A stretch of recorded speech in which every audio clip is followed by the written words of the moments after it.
Want to get your CDL in 2026 but don't know where to start? Step 1. Make sure you meet the basics: your state's minimum age, a valid driver's license, a driving record that meets the rules, and the ability to pass a medical exam. Step 2. Get your commercial learner's permit. You'll take written tests at your state DMV on general knowledge, air brakes, and, for Class A, combination vehicles. Step 3. Complete entry-level driver training with an approved school, with both classroom theory and real behind-the-wheel practice. Before you enroll, compare programs carefully. Is the school FMCSA approved? How many hours of actual driving do you get? And are the costs and contracts clear with no unrealistic promises? Step 4.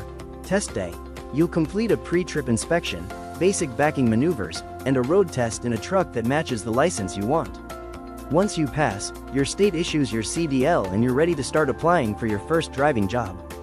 For a full step-by-step checklist, tools to compare schools, and a free driver resume builder, visit CDL Schools USA and start your CDL journey the right way. This video is for education only. Always check your state DMV and FMCSA for the latest CDL rules.